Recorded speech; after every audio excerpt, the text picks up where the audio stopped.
Olá, meus irmãos e minhas irmãs, sejam bem-vindos ao canal Jader Moura.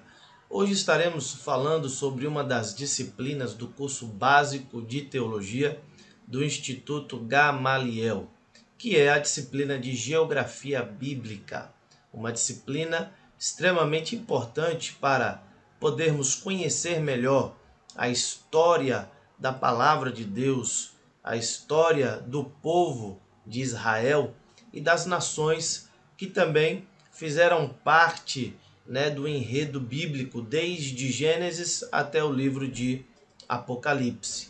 Hoje estarei trazendo aqui algumas figuras, algumas ilustrações, mapas para poder lhe ajudar a entender melhor os relatos bíblicos acerca da história do povo de Deus e também das civilizações que conviveram com a nação de Israel, certo?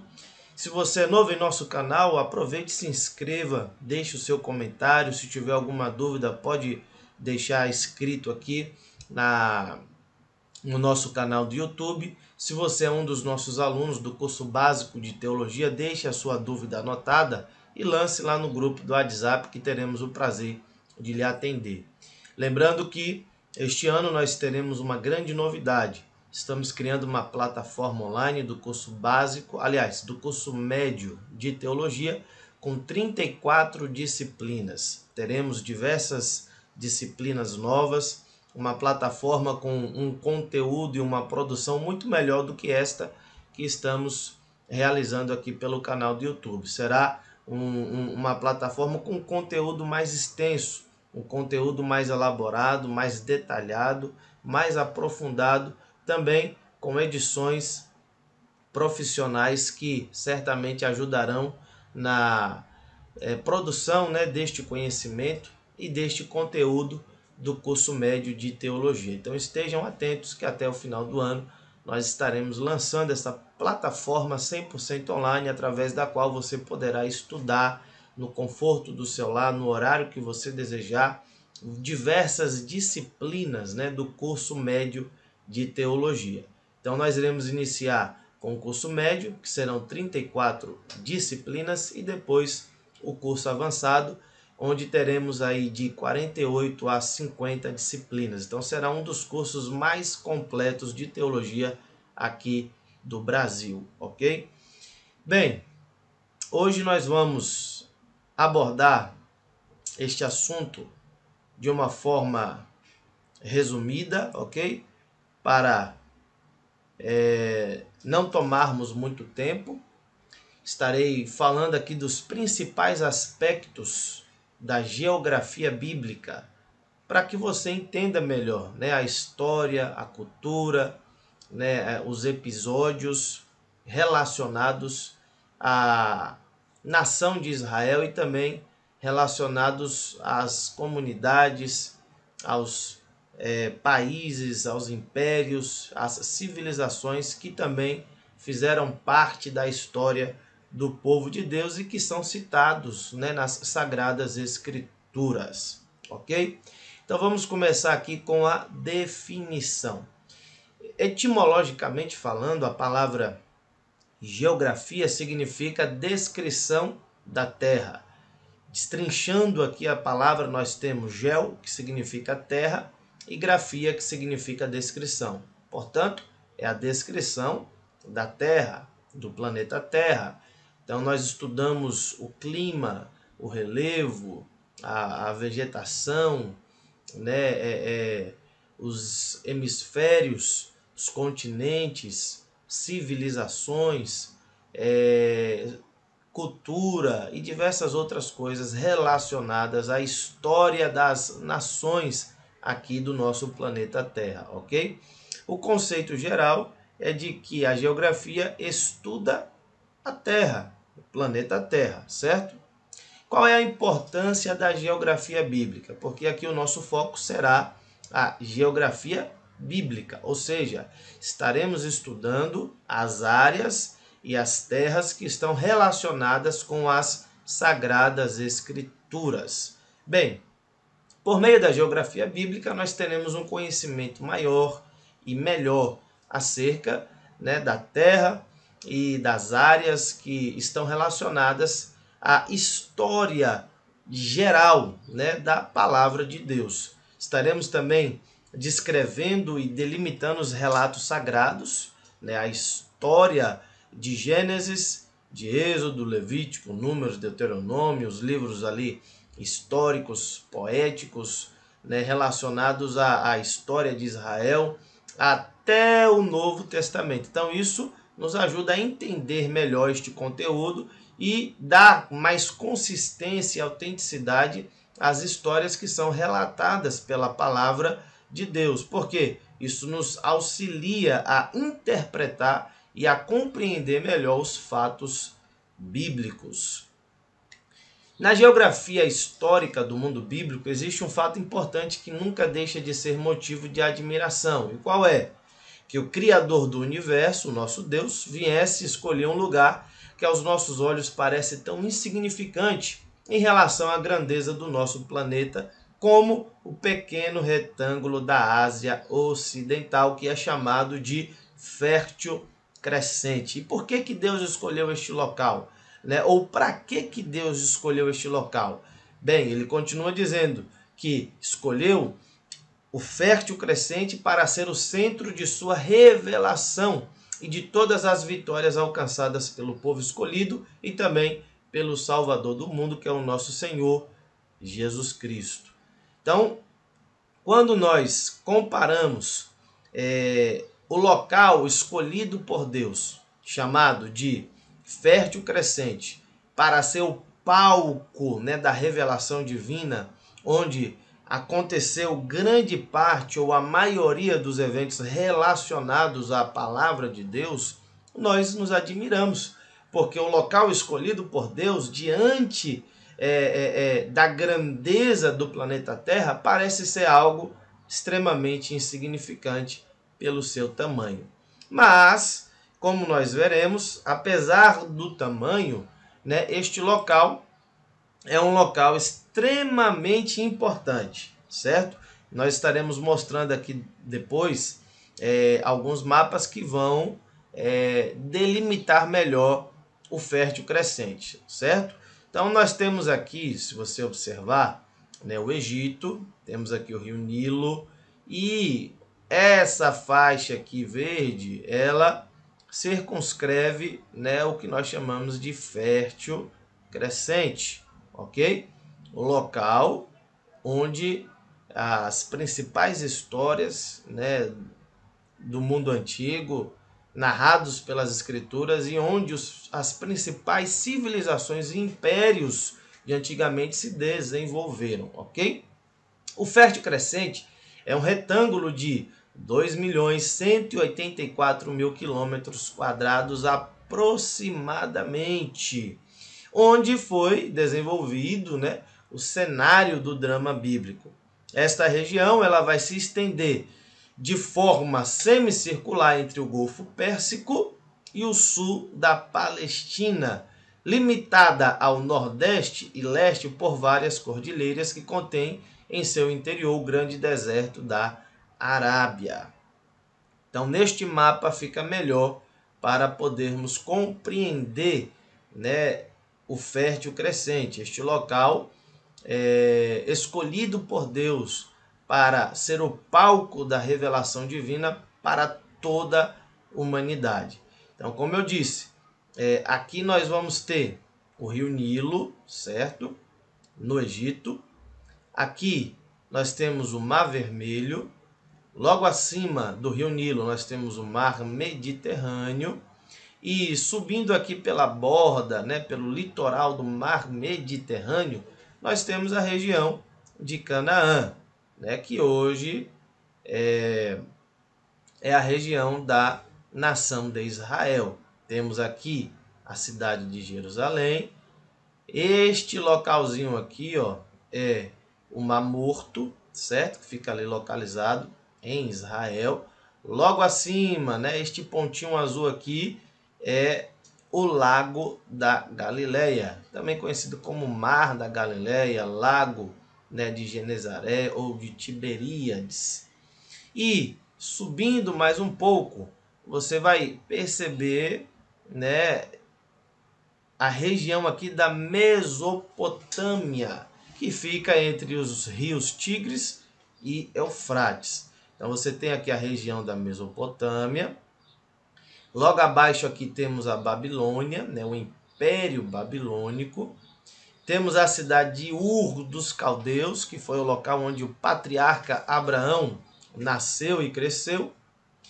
Temos também aqui em cima, né, na parte norte, né, da Mesopotâmia, a cidade de Nínive e o Império da Assíria, ok? Então, o Império Assírio, o Império Babilônico e também o Império Medo-Persa se desenvolveram nesta região aqui da Mesopotâmia. Lembrando que os babilônicos, eles também eram conhecidos como caldeus. Então você tem aqui, ó, a Caldeia. Aqui nós temos o Golfo Pérsia, Golfo Pérsico, né, ou Pérsia. Temos também o Mar de Cáspio, certo? E diversos outros territórios que hoje, né, foram ocupados aí pelo Iraque, pelo Irã, pela Turquia, né, e diversos outros países ali do Oriente Médio. Bem, a história, né, dessa região, ela é resumida aí por grandes lutas, né, entre os seus habitantes. Habitantes que vieram das serranias e de tribos nômades, né, que andavam com grande frequência ali pelo deserto e que desejavam habitar e se estabelecer na cobiçada terra fértil. Ao lado oriental, né, que foi justamente este local que nós acabamos de mostrar ali no mapa, né, no lado oriental, nós temos o berço da raça humana, ou seja, onde tudo começou, ali na região da Mesopotâmia. A Mesopotâmia, ela significa literalmente região entre rios, porque ela está entre os rios Tigre e Eufrates, certo? E nela nós temos ali duas grandes civilizações, extremamente conhecidas por toda a história da humanidade. Ao norte, a Assíria, né, conforme eu mostrei a vocês, e ao sul, a Babilônia, também chamada de Caldeia. Então aqui nós podemos ver no mapa, ó, Mesopotâmia, que fica entre os dois rios, certo? E nós temos ao norte a Assíria, né, o Império dos Assírios, cuja capital foi Nínive. E ao sul nós temos aqui o Império da Babilônia, certo? Deste lado aqui, né, no lado aqui leste, certo? Nós temos a Pérsia, que foi também um grande império do mundo antigo. Mais acima você tem o Mar Negro, o Mar Cáspio, o Golfo Pérsico, ok? E aqui nós temos o deserto da Arábia. Então, cortando o deserto da Arábia, nós chegamos à Palestina e na região aqui do povo de Israel, ok? Mais acima, nós temos a Ásia Menor. Então, os rios Tigre e Eufrates cercam este misterioso território ocupado atualmente pelo Iraque. Então, este território hoje é ocupado pelo Iraque, ok? Então, nós temos aqui um mapa para poder, um mapa atual, né, para podermos entender melhor os países que hoje fazem parte do Fértil Crescente. Então, nós temos aqui Israel, Jordânia, né? Nós temos acima a Síria, Turquia. No local aqui onde era a Mesopotâmia, nós temos o Iraque. E mais acima aqui nós temos o Irã e a Arábia Saudita, ok? Então esses são os países que fazem parte ali do Fértil Crescente ou que estão próximos ao Fértil Crescente. Segundo o relato bíblico, o Jardim do Éden ele foi formado justamente aqui, na região da Mesopotâmia, né? Esses dois rios, o rio Tigre e o rio Eufrates, são citados lá no livro de Gênesis. e mais outros 2 rios que hoje nós não sabemos exatamente quais são. Lembrando que nós temos diversos outros rios e afluentes aqui no meio. Aqui no mapa só aparecem os 2 porque eles são os principais, né, e os maiores. Mas nós temos outros rios que, com o passar do tempo, com certeza mudaram, né? As pessoas mudaram o nome desses rios, colocaram, né, outros títulos, né, outros nomes. Né? Antigamente era conhecido por um nome, hoje são conhecidos por outro. Os que permanecem são o Rio Tigre e Eufrates, que têm o mesmo nome, né, que tem os mesmos nomes que são citados ali no livro de Gênesis, ok? Muito bem. Como eu já disse, Abraão, ele nasceu ali na cidade de Ur dos Caldeus, eu mostrei no mapa anterior, certo? Que fica aqui no sul da Mesopotâmia. E nós tivemos impérios como babilônico, assírios, amorreus, persas, todos eles se desenvolveram aqui nesta região. E este local, né, o local aqui da Palestina, a região aqui da nação de Israel, foi o local onde o nosso Senhor e Salvador Jesus Cristo nasceu. Né? O próprio Deus em carne e osso nasceu aqui na região da Palestina. Quais são os países do Fértil Crescente? Bem, na curva oriental nós temos a Síria, Elão, Mesopotâmia e Caldeia, certo? Que ficam aqui do lado direito, ok? E os do ocidente, mais ao lado esquerdo, nós temos Síria, Arã, Fenícia e Palestina. Países limítrofes com Fértil Crescente. Bem, os países vizinhos, né, do Fértil Crescente são Armênia, Média e Pérsia. No mapa nós podemos visualizá-las. Temos aqui o Fértil Crescente, ok? Então, o Fértil Crescente está delimitado aqui por esta cor vinho. E os países limítrofes estão aqui, Armênia, Média e Pérsia, ok? Do lado oriental. Do lado ocidental nós temos aqui o Egito, né? O principal país do lado ocidental do Fértil Crescente é o Egito. Cordilheiras, né, que são grandes montanhas ali do Fértil Crescente. Nós temos a Cordilheira do Cáspio, de Zagros, do Líbano e de Tauro, que ficam, né, nesta região aqui, tá vendo? São muitas, né? Bem, falando sobre as nações ou as principais nações ali do Fértil Crescente ou do Oriente Médio, certo? Nós temos pelo menos 3 pessoas que deram origem às civilizações antigas. Primeiro nós temos as nações jaféticas, ou seja, aquelas nações que vieram de Jafé, cujo nome significa engrandecido. Os descendentes de Jafé foram os povos indo-europeus, ou também conhecidos como arianos. Antigamente eles não se distinguiram na história, certo? Embora hoje se constituam as raças dominantes do mundo. Então, antigamente eles não tiveram tanta influência ou relevância na sociedade antiga. Porém, hoje eles têm uma grande importância, né? São basicamente os europeus, ok?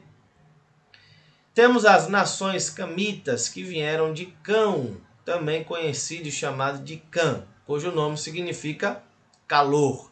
Os camitas antigamente foram os povos mais poderosos da história, certo? Constituíram a raça que estava mais intimamente ligada aos hebreus, tanto como amigos, como também como inimigos. Com mais frequência, eles foram inimigos, né, da nação de Israel. Cão foi o progenitor das raças que se estabeleceram na África, Então hoje eles estão localizados principalmente na África, no litoral oriental do Mediterrâneo, então fica ao lado oriental, à direita ali do Mediterrâneo, fica também na região da Arábia e na região da Mesopotâmia. Então aqui dá para nós visualizarmos melhor, né? As nações camitas estão na África, na parte oriental aqui do Mediterrâneo e também num pedacinho aqui da Mesopotâmia. Temos também as nações semitas, que descenderam de Sem, que significa nome. Antigamente eles povoaram a Ásia, né, desde as praias do Mediterrâneo até o Índico.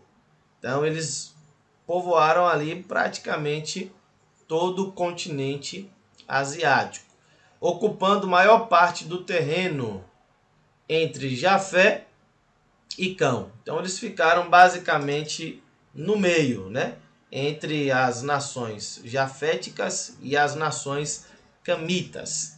Desta raça, Deus escolheu o seu povo, né, cuja história constitui o tema especial das Escrituras, que é a nação de Israel, né, os judeus que foram escolhidos por Deus para que através dele, né, ou deles, Jesus pudesse nascer e se revelar a todo mundo.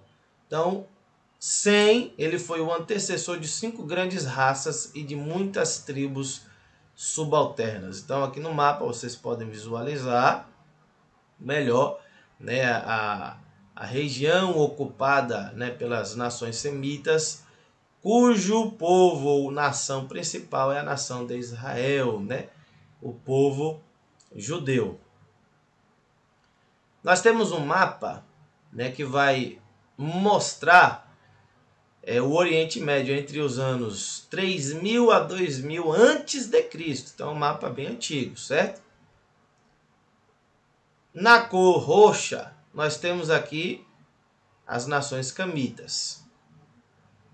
Nessa cor mais verdinha, nós temos as nações semitas. E na cor mais amarela, nós temos as nações jaféticas. Então percebam que os camitas estão mais na região ocidental, as nações jaféticas estão mais na região oriental e os das nações semitas estão aqui no meio termo, né, entre Cã e Jafé. A viagem do patriarca Abraão. Abraão ele pertenceu à nação semita, né, pois ele foi descendente de Arfaxade, do qual se originaram os caldeus, filho de Sem, que era neto de Noé. Então Abraão foi escolhido por Deus, né, para através dele nós termos aí a nação de Israel. E Abraão é descendente direto de Sem. Em resposta ao chamado divino, Abraão ele percorreu um longo caminho. Ele saiu da cidade de Ur dos Caldeus, sua cidade natal, ok? Que ficava ali na margem ocidental do Eufrates, lá no sul da Babilônia, região que mais tarde ficou conhecida como Caldeia. Então, acompanhado da sua parentela, ele foi até a cidade de Harã. Então, olha o caminho que eles percorreram. Saindo aqui de Ur, né, fizeram toda essa trajetória em vermelho, né, passando pela Babilônia, seguindo o rio Eufrates, vieram até a cidade de Harã, que ficava basicamente aqui nessa região, certo? Já bem próximo aqui da terra de Canaã. Então a cidade de Harã se destacou por ter sido o santuário da lua e também o centro comercial da Mesopotâmia, situada num dos afluentes do Eufrates. Depois que o seu pai morreu, né, Abraão partiu para Damasco. Então ele veio lá de Harã e se estabeleceu aqui em Damasco, ok?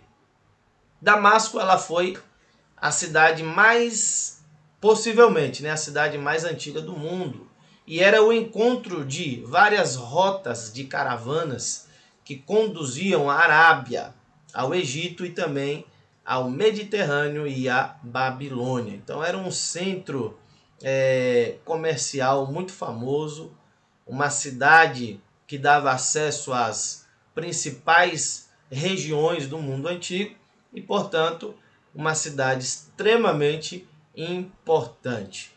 Depois, né, ele sai de Damasco e vai à cidade de Siquém, que foi a primeira morada do patriarca Abraão na região aqui de Canaã. Então vejam aqui a cidade de Siquém, que fica localizada aqui na região de Canaã, né, a região que Deus prometeu dar aos descendentes de Abraão. Então ele mora nessa região pela primeira vez, se estabelecendo aqui na cidade de Siquém, ok? Era povoada de vinhedos e jardins situadas na entrada entre os montes Ebal e Gerizim. O Monte Gerizim ficou muito conhecido pelos samaritanos, né? Era o local onde os samaritanos adoravam e cultuavam a Deus. Neste local, Abraão construiu um altar ao Senhor e o adorou, e fez a mesma coisa em Betel. Betel fica situada a oeste de Ai, na linha fronteiriça entre Benjamim e Efraim. Chamava-se Luz pelos cananeus, porém Jacó, né, que foi ali o neto de Abraão, mudou seu nome para Betel por causa da visão que teve nesse local. Então, lembrando da visão de Jacó, quando ele sai do meio ali da sua parentela, fugido, né, do seu irmão Esaú, ele deita neste local e à noite ele recebe uma revelação da parte de Deus, de uma grande escada, né, com anjos descendo e subindo, né, da terra até o local da habitação de Deus. E após aquela visão ele faz um pacto com Deus e muda o seu nome para Betel.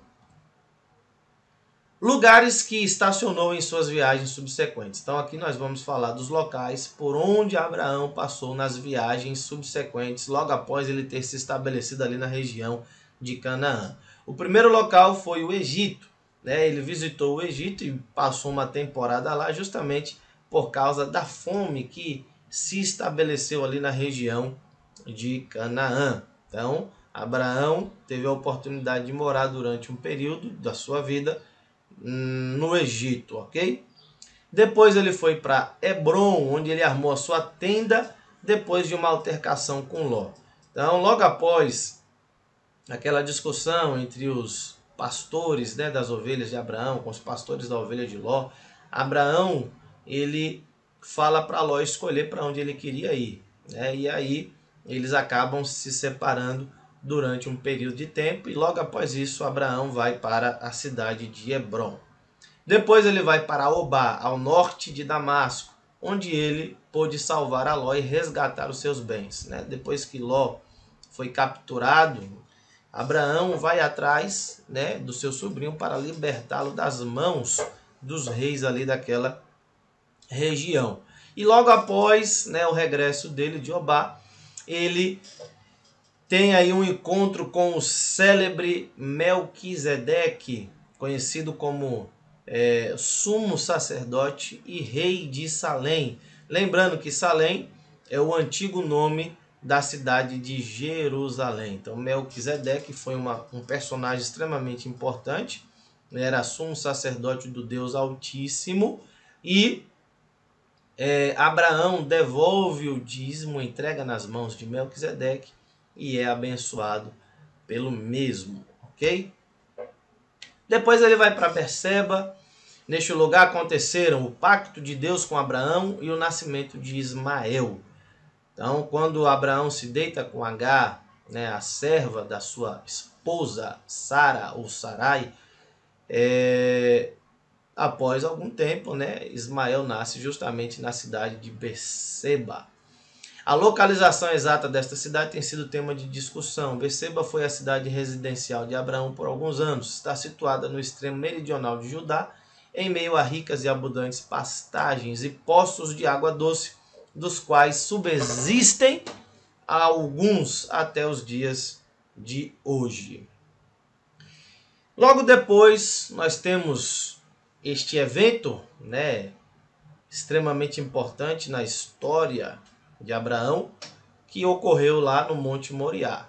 Então, de Berseba, o patriarca se dirigiu a este monte, onde Deus o submeteu a uma grande prova, que foi a de mandar oferecer o seu filho Isaque em sacrifício. E todos nós já conhecemos em detalhes nessa história, onde Deus manda Abraão oferecer o seu filho em holocausto, porém, apenas para testar a fidelidade e a fé de Abraão, que foi aprovado e, portanto, não precisou sacrificar o seu filho, uma vez que Deus não tem nenhum tipo de prazer em sacrifícios humanos. Muito pelo contrário, Deus condenou esta prática durante todo o período ali subsequente à história de Abraão, de Isaac, de Jacó, né, estabelecendo isso inclusive em lei, né, através do profeta,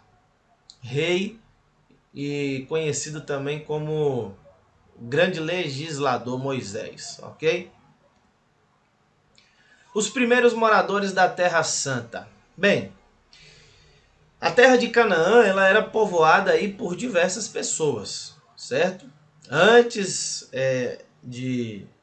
mesmo da nação de Israel, né, tomar a cidade de Canaã, ela era povoada por diversos povos. Abraão morou, né, durante um período ali na região de Canaã, mas apenas como peregrino, ele ainda não havia tomado posse. Deus havia falado a Abraão que somente depois de aproximadamente 450 anos é que os seus descendentes tomariam este local como possessão para nele habitarem, ok? Então vamos ver quem eram os povos, né, e as pessoas que habitavam esta região. Então, antes de ser conquistada por Josué, a terra prometida era habitada por vários povos.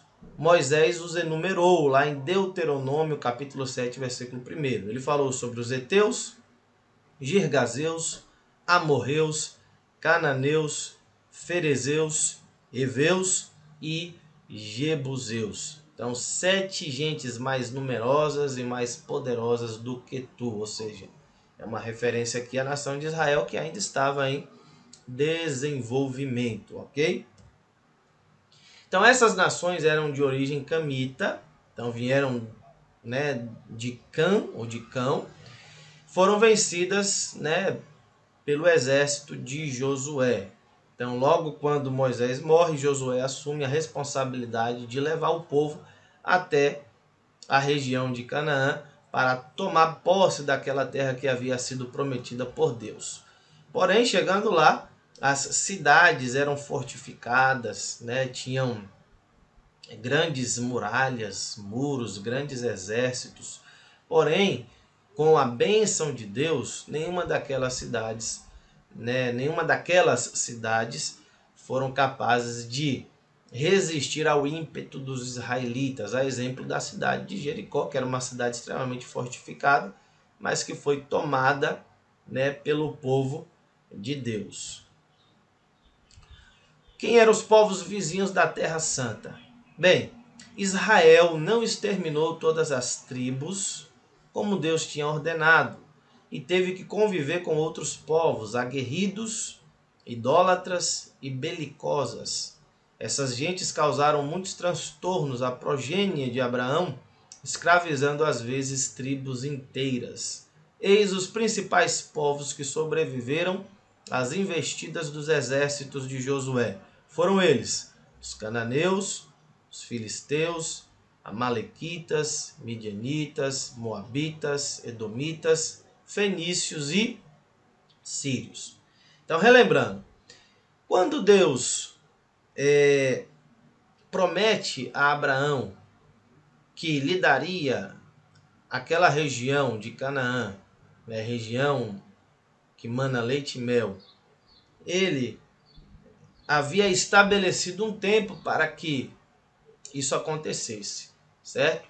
quando Deus promete a Abraão, Deus diz que ainda não havia chegado a hora disso acontecer, e que isso só iria acontecer após 450 anos aproximadamente, porque a medida da iniquidade, do pecado dos cananeus e dos povos que habitavam aquela região ainda não havia chegado no seu limite. Isso aqui é muito interessante, porque nós percebemos que até mesmo no Antigo Testamento, quando ainda não havia sido revelado a graça de Deus às nações através do Senhor Jesus Cristo, quando ainda imperava a lei, né, do olho por olho, dente por dente, Deus se mostrava extremamente misericordioso.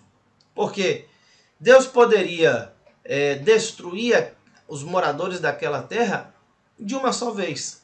Mas Deus havia dado tempo para que aquelas nações e aqueles povos se arrependessem dos seus pecados. Lembrando que aqueles povos eram pagãos, idólatras, né, e extremamente pecadores, promíscuos, né, e mentirosos, beberrões, tinham práticas obscenas, terríveis, e chegavam a sacrificar pessoas, crianças, com muita frequência nos seus cultos aos deuses, né, pagãos. E Deus dá um tempo para que o povo pudesse se arrepender. Então vejam que Deus fala, a medida da iniquidade do pecado deles ainda não chegou a transbordar, ainda não chegou no seu limite. Então Deus estava aguardando, esperando o momento certo para que aquelas nações fossem exterminadas, para que a nação de Israel pudesse se estabelecer naquela região com novos princípios, com novas leis, com um novo modo de vida, para que depois o mundo inteiro pudesse conhecer o Deus verdadeiro através da nação de Israel.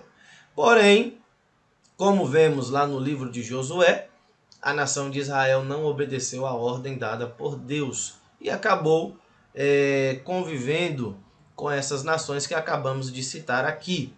Lembrando que por conta disso eles sofreram grandemente. Foram escravizados, foram atormentados, né, foram massacrados, né, por todos esses povos que eles a priori deixaram conviver com eles ali na região de Canaã. Falando agora sobre a peregrinação no deserto. Durante o tempo, né, da permanência ali no Egito, o povo escolhido, ainda que em sua condição de escravo, se familiarizou com a civilização do Egito, já que o Egito era o país mais adiantado do mundo antigo, pois ali floresceram as grandes ciências e artes, e a cultura egípcia estava bem difundida entre todas as classes. Então, a nação de Israel passou aproximadamente 430 anos no Egito, antes de tomar posse da terra de Canaã. Então, antes que eles fossem até a região de Canaã, eles passaram aproximadamente 430 anos no Egito, ok? E acabaram, né, se acostumando ali com esta civilização que era conhecida como a principal civilização e potência da época, né, e do mundo antigo. Não dá para nós termos conhecimento dos lugares, né, onde os israelitas fizeram paradas, né, porque a Bíblia ela não nos traz relatos detalhados sobre todos os lugares por onde a nação de Israel passou, né? A Bíblia nos fala sobre os principais locais, ok? E até mesmo por conta, né, das mudanças que se operam ali nessa região desértica, né, rodeada pelo mar e cheia, né, de desertos, né, com um clima muito severo. E depois de 3.000 anos, as mudanças que ocorreram neste local foram de fato inumeráveis, né? Por conta das guerras, por conta das pestes, por conta do clima, né? Ações da própria natureza, né? Então acabou que muitas civilizações se perderam, né? Civilizações que eram extremamente conhecidas antigamente, hoje já não existem mais.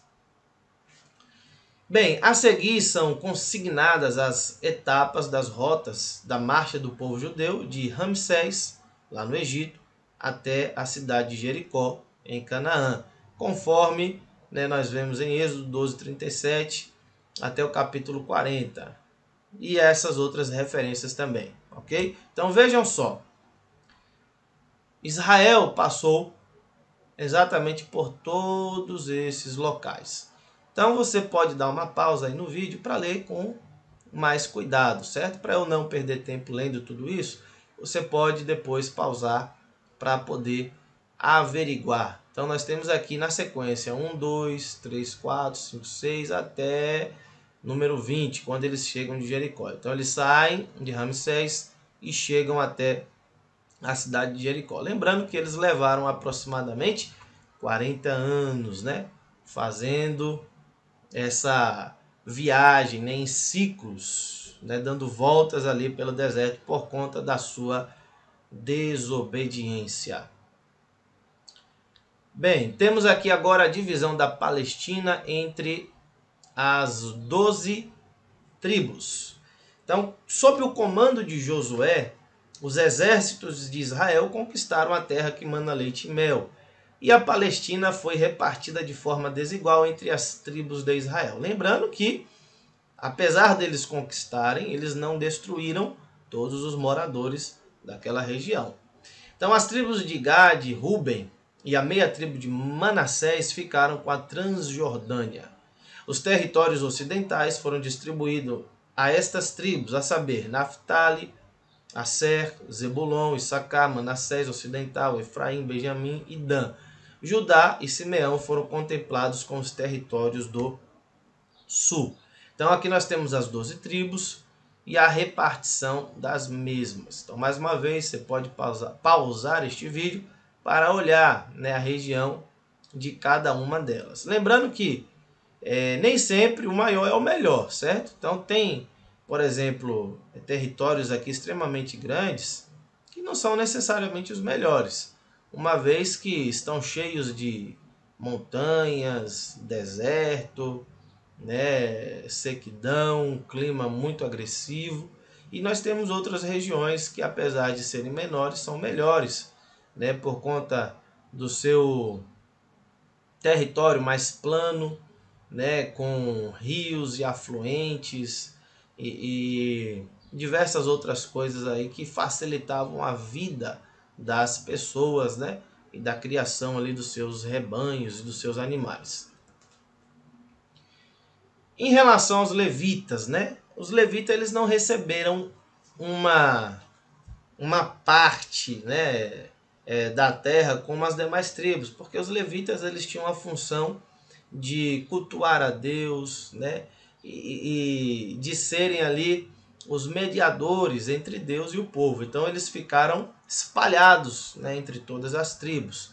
Então eles ficaram com 48 cidades espalhadas entre os seus irmãos, justamente para dar assistência às tribos no aspecto ali da adoração e do culto a Yahvé, né, o Senhor nosso Deus. A Palestina no tempo dos juízes. Bem, logo após a conquista, né, nós temos aqui o período dos juízes. Então, com a morte de Josué e dos seus auxiliares, os israelitas se esqueceram do Senhor e começaram a adorar os deuses cananeus. Um dos defeitos, né, de Josué, apesar de ser um grande líder e um homem extremamente importante para a nação de Israel, foi de não deixar um sucessor como Moisés fez com ele, né? Porque antes de Moisés morrer, Moisés o nomeou o chefe, o líder da nação de Israel, o treinou para isso. Porém, Josué não deixou ninguém para assumir o seu lugar. E quando Josué morre, né, e todos os seus auxiliares também morrem, a nação de Israel, por não ter um líder, acaba se desviando dos caminhos do Senhor e se envolvendo ali na idolatria, né, se envolvendo com os deuses cananeus. E aí Sem a proteção de Deus, eles sofreram muitas guerras dos seus vizinhos. Porém, misericordioso, o Deus Todo-Poderoso suscitava juízes, ou seja, levantava juízes que os libertavam das nações vizinhas. Então, logo morria o libertador, eles tornavam a cair na apostasia. E esse círculo vicioso durou até a monarquia. Ou seja, depois de um tempo eles se esqueceram de Deus, se tornaram idólatras, começaram a cultuar falsos deuses. Porém, com o passar do tempo, Deus levantava um dos vizinhos ali da região de Canaã para os oprimir, para os escravizar. Então eles eram escravizados, eles sofriam durante um período de tempo e se lembravam do Deus verdadeiro. Se arrependiam, oravam, pediam a Deus misericórdia. E Deus levantava um juiz para os libertar das mãos dos seus inimigos. Esse juiz, com a ajuda de Deus, obtinha sucesso, restaurava a nação de Israel, das mãos dos seus inimigos. Israel tornava a adorar o Deus verdadeiro, a cultuar Yahvé. Porém, quando este juiz morria, Israel voltava novamente a se envolver na idolatria. Então, foi um ciclo vicioso, onde eles se apostatavam, depois eram escravizados, sofriam durante um período de tempo, se arrependiam, Deus levantava um juiz, eles eram libertos, cultuavam novamente a Deus, porém, com a morte do juiz, voltavam à apostasia e o ciclo se repetiu várias e várias vezes, até que Deus levanta ali o profeta Samuel, ok? E aí nós já vamos falar justamente sobre o Reino Unido, que se deu início, através aqui do profeta Samuel, por meio também do rei Saul. Então, Samuel ele foi profeta, sacerdote e juiz de Israel e foi chamado de o fazedor de reis, porque ele ungiu os 2 primeiros reis da nação de Israel, a saber, o rei Saul e o rei Davi. Então, Samuel ele foi o iniciador do Reino Unido, que durou 120 anos. Então, o Reino Unido durou exatamente 120 anos, do ano 1044 ao ano 924 a.C. Lembrando que aqui nós estamos antes de Cristo, certo? Por isso que a data está indo do maior para o menor, até chegar no Senhor Jesus Cristo. Então, Saul ele foi ungido pelo profeta Samuel e unificou as 12 tribos de Israel, que estavam dispersas, por conta das guerras, por conta da escravidão dos povos vizinhos. Então Saul começa a unificar as 12 tribos e inicia uma guerra de libertação. O objetivo dele era desarraigar as fronteiras de Israel e destruir os filisteus, que eram os principais inimigos do povo de Deus. No começo, Saul obteve grandes vitórias, foi extremamente abençoado por Deus. Porém, por causa da sua frequente desobediência, ele começou a desagradar ao Senhor e a fazer as coisas do seu próprio jeito. Dessa forma, Saul foi rejeitado por Deus e em seu lugar, Deus manda Samuel ungir Davi, ainda muito novo, aos 16 anos de idade aproximadamente, quando ele ainda era um humilde pastor de Judá, filho de Jessé. Depois tivemos aquele episódio no qual Davi derrota o gigante Golias, é aplaudido pelo povo e acaba despertando o ciúme em Saul. E aí a história é muito longa, não dá para entrar nesses detalhes, Mas depois que Saul morre, Davi se assenta no trono e reina durante 40 anos. E o reinado dele foi marcado inteiramente aí por grandes guerras. Lembrando que Davi era um grande guerreiro, um grande libertador. O que Saul não conseguiu fazer, ele conseguiu fazer no seu reinado durante os 40 anos. Então ele conquistou diversos territórios, ele derrotou praticamente todos os inimigos da nação de Israel durante aquele período. Então a nação de Israel, antes de Davi, ainda era pequena. Depois de Davi se torna um grande reino, porque ele consegue conquistar diversos territórios ali, derrotando os seus inimigos vizinhos, ok? Então, no final da sua vida, ele quis construir um templo ao Senhor, mas essa incumbência ficou para o seu filho Salomão. Então, ele não pôde construir porque sua mão estava manchada de sangue. Ele foi um guerreiro, né? Um soldado, né? Matou diversas pessoas. Claro que tudo isso teve um grande propósito, né? Mas a missão de construir o templo ficou para o seu filho Salomão. O reino de Salomão ele foi marcado por uma invejável paz interna e externa. E a prosperidade era a sua marca registrada. Com a sua imensa sabedoria, transformou Israel na maior potência do Oriente Médio. Lembrando que isso só foi possível por conta do seu pai Davi, certo? Diferente do que muitos pensam, Davi deixou um reino extremamente próspero e rico nas mãos do seu filho Salomão. Davi havia conquistado diversos povos, o reino de Israel passou a ser uma potência mundial na sua época, e Davi também acumulou muitas riquezas. Então, o que Salomão fez? Com a sabedoria que Deus lhe deu, Salomão administrou o que o seu pai havia conquistado ao longo de todos aqueles anos, certo? Então, Davi teve uma grande participação para que Israel se tornasse uma grande potência ali no Oriente Médio. Porém, o final de Salomão foi triste, pois sua grande sabedoria desapareceu entre as brumas da idolatria. Então houve um período, no finalzinho da sua vida, que Salomão acabou se envolvendo em idolatria, mas, segundo nós cremos, antes que ele morresse, ele teve a oportunidade de se arrepender, dos seus erros, dos seus pecados e se converter novamente ao Deus verdadeiro.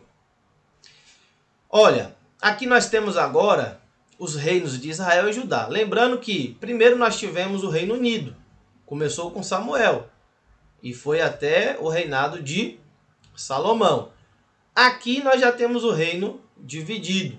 O reino foi dividido entre a nação de Israel e a nação de Judá. Então vejam aqui no mapa que ao norte nós temos a nação de Israel e ao sul nós temos a nação de Judá. Como é que isso aconteceu? Bem, se aproveitando da situação, Jeroboão assumiu a liderança das tribos descontentes em 923 a.C.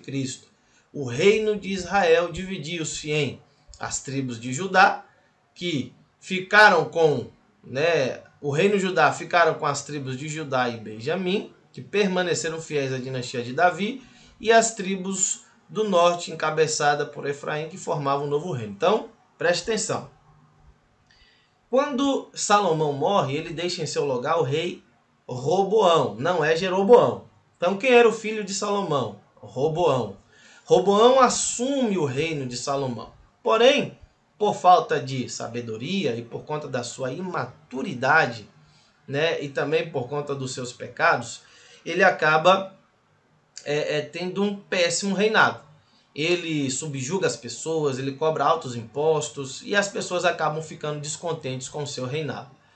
Aproveitando-se da situação, Jeroboão começa a formar um motim contra o rei Roboão e faz uma proposta às tribos de Israel para o elegerem rei de Israel no lugar de Roboão.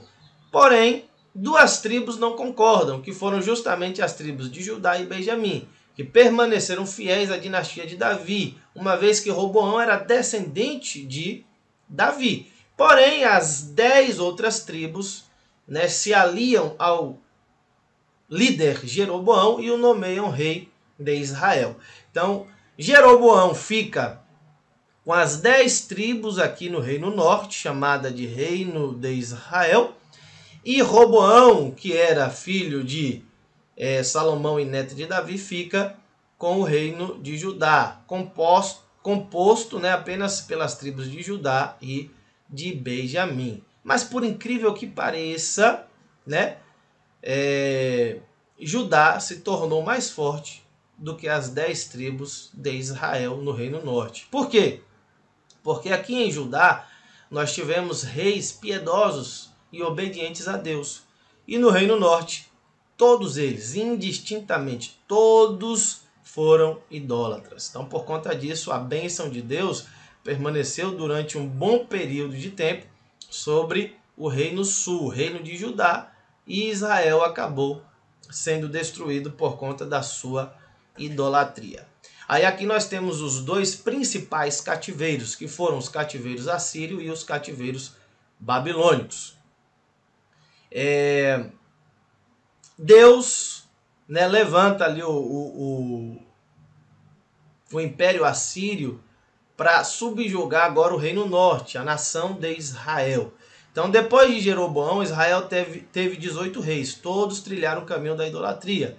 E o Senhor entregou as tribos do norte na mão dos assírios no ano 722. Então, no ano 722 a.C., as forças de Nínive, né, do império, que era a capital do Império Assírio, invadiram Israel, ou seja, o Reino Norte, e levaram cativos os filhos de Jacó. Então, houve destruição, uma grande guerra, muitas pessoas morreram e outras foram escravizadas. Porém, o Reino Sul, o Reino de Judá, não foi escravizado pelo Império Assírio, por conta do quê? Da bênção e da proteção de Deus. Mas eles tiveram que pagar, né?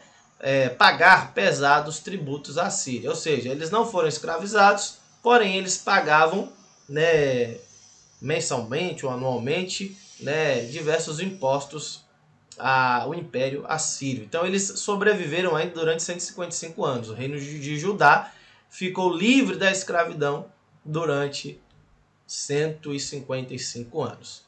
Depois dos 155 anos, aí acontece que vem agora a ascensão da Babilônia, ou seja, o Império Babilônico assume o lugar do Império Assírio. E por conta do pecado do reino de Judá, né, após durante todo esse período de tempo, a Babilônia escraviza também a nação de Judá.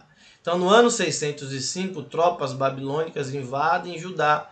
E aí acontece o quê? O cativeiro babilônico, que segundo Jeremias duraria 70 anos. Então, o templo de Deus foi destruído pelos exércitos de Nabucodonosor e eles ficam nas mãos dos babilônios durante aproximadamente 70 anos. Contando da primeira invasão, porque foram 3 invasões, né? Então, contando da primeira invasão até a última etapa do regresso, né, dos judeus para o reino de Judá em Jerusalém, passaram-se 70 anos, certo? Então a última etapa da história do Antigo Testamento, que começa com o edito de Ciro, que permitia o regresso dos judeus cativos à Palestina, é conhecida como o período da restauração. Então depois de 70 anos, Deus usa, né, o rei Ciro, Deus usa outros reis ali da região para permitir que os judeus voltassem à terra de Canaã, ok? Deixe-me ver aqui quanto tempo passou. Já temos aqui 57 minutos.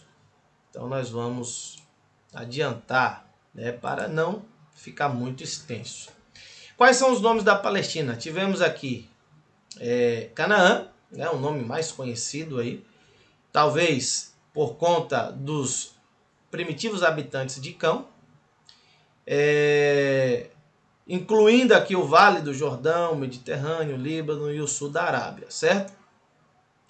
O nome também, Terra da Promessa, se refere à extensão que Deus havia prometido a quem? A Abraão, que só foi possuída por Israel durante uma parte dos reinados de Davi e de Salomão, que ficava ali nas faixas de Sió, torrente do Egito, Monte Ó, Cádiz, Barneia pelo sul, a entrada de Ramata pelo norte ao curso superior do rio Eufrates, certo? Conhecido também como Palestina, é uma adaptação da palavra Filisteia. A Palestina compreende 26.390 quilômetros, conhecida como a terra das 12 tribos de Israel. Chamada também de terra dos hebreus. Este nome, hebreus, se originou de um dos tataranetos de Noé, que foi chamado Eber. Outros estudiosos acreditam que o nome hebreus significa os de além-rio, né, exemplificando Abraão, que veio da região da Mesopotâmia. Ou seja, a palavra hebreus veio ou do nome Eber, que foi um tataraneto de Noé, ou veio dos significados de além-rio, né, trazendo aí a memória a viagem que Abraão fez lá da Mesopotâmia, né, dos rios Tigre e Eufrates até a região de Canaã. A terra de Israel. Então, de acordo com Gênesis 32, 27 e 28,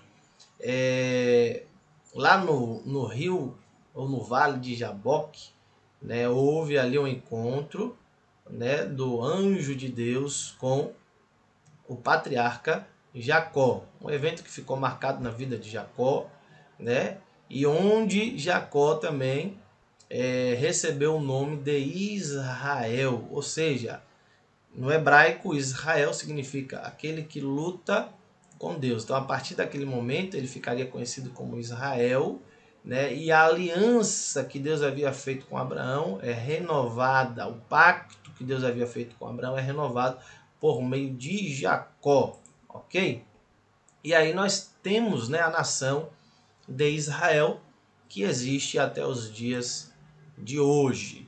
Então, a nação de Israel é a nação, né, dos judeus, povo escolhido por Deus, né, que existe até os dias de hoje ali na Palestina, né, depois de períodos de guerras, períodos difíceis, né, pelos quais eles passaram.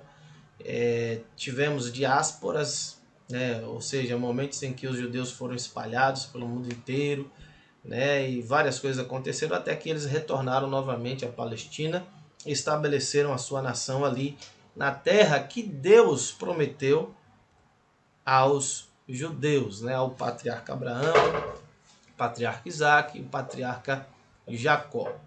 Em 1995, qual era a área de Israel? Era de 21.946 km². Hoje, em 2020, a área é de 22.145 km².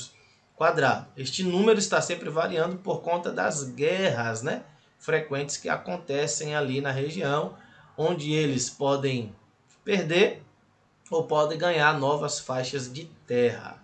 Então, hoje, o território é este aqui, equivale ao território de Sergipe, que é o nosso menor estado aqui no Brasil. Então, em termos de território, não é tão grande, mas em termos de qualidade de vida, educação, segurança, poder bélico, Israel está muito acima do Brasil. Então, o Brasil é um país muito grande, porém Israel é uma potência mundial, conhecida, né, em todo o mundo. A população em 95 era de 5,5 milhões de habitantes. Em 2015 foi para 8.321.000 e em 2018 8.884.000, certo? 8.884.000, né? E agora em 2020 está em 9.152.100, 9.152.100 habitantes, né? Isso em 2020, ok? Então eles estão chegando aí a praticamente 10 milhões de habitantes. Lembrando que nós temos judeus em todo o mundo, né? Por conta das frequentes guerras, eles se espalharam. Então nós temos judeus e descendentes de judeus aqui no Brasil, né? Nós temos diversas pessoas que descendem de judeus e nem sabem que descendem de judeus, né? Que nós tivemos muitos judeus que vieram para Portugal, para a Espanha, e que depois de Portugal e da Espanha vieram para o Brasil. Então nós temos diversas famílias aí que têm a ascendência judaica, né? Então é muito interessante isso, porque os judeus se espalharam por todo o mundo, certo? Então isso é muito importante, porque lá em Israel nós temos aproximadamente 10 milhões, mas contando no mundo inteiro nós temos uma quantidade muito, muito, muito maior, ok? A densidade demográfica é de 323 habitantes por quilômetro quadrado. E a distribuição, 87% é de população urbana.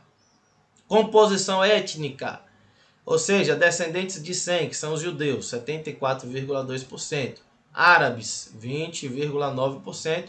E 4,81% de outras religiões. Quais são as maiores cidades? Jerusalém, Tel Aviv e Haifa. o relevo, depois vocês podem dar uma olhadinha, os rios também vocês podem pausar aí o vídeo para dar uma olhadinha nessas peculiaridades, né? Então eu não vou focar mais aqui, né, por conta do tempo, e aí vocês podem olhar com calma a língua, o clima, a economia, tá tudo aqui direitinho para que vocês possam acompanhar, né, as técnicas modernas de irrigação, o cultivo, né, que eles fazem até os dias de hoje, né, a pecuária e diversas outras coisas. Lembrando que a tecnologia lá em Israel é de primeiro mundo, né, é avançadíssima.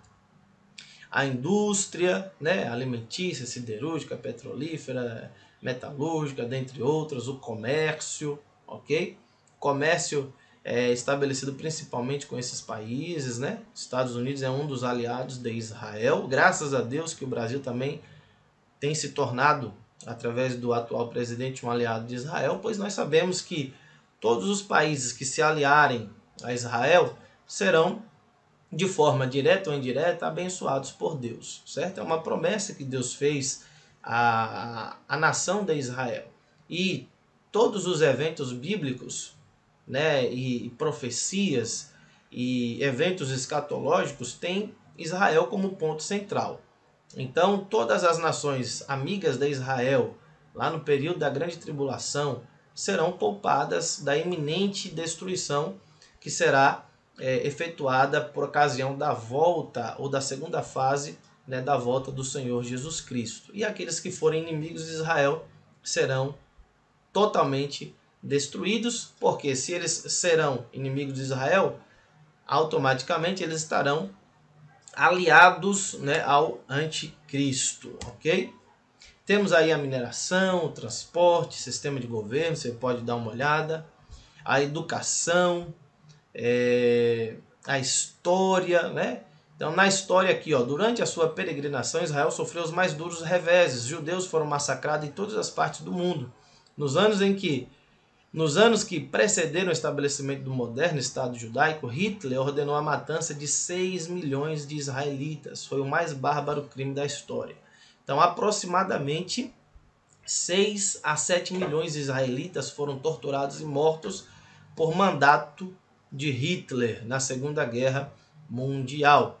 Mas, por meio, né, da nação dos Estados Unidos e de outros países, os alemães na época foram derrotados, Hitler foi derrotado, e aí no ano de 1948, ou seja, 12 de maio de 1948, cumpriu-se a profecia de Isaías 66, versículo 7 e 8. Então, você pode ler aí na sua Bíblia, né? A promessa que Deus fez de que em um dia nasceria uma nação.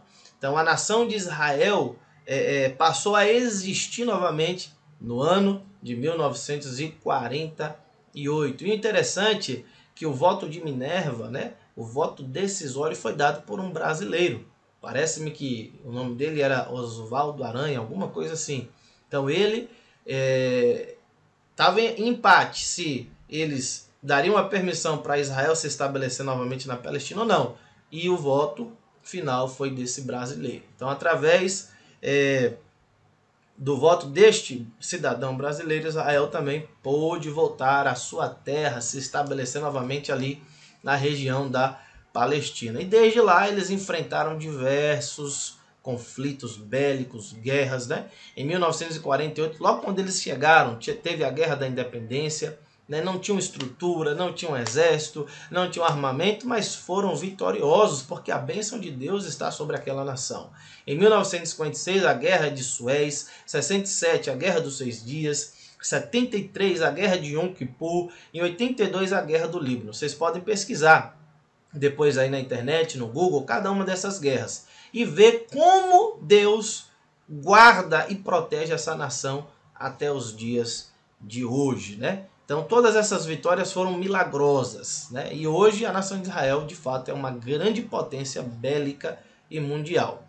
Então todos esses embates e forças judaicas saíram vencedoras porque Deus está ao seu lado.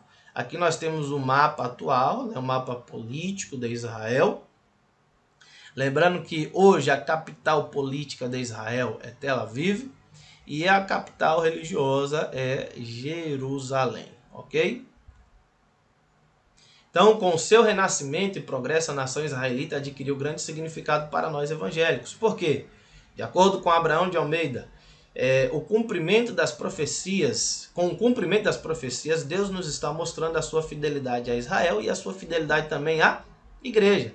Fidelidade que deve induzir todos os povos a temê-lo. Então, nenhuma das muitas resoluções do Conselho de Segurança das Nações Unidas contra Israel prosperou ou prosperará, pois o Senhor frustra todas as decisões que contrariam a sua palavra.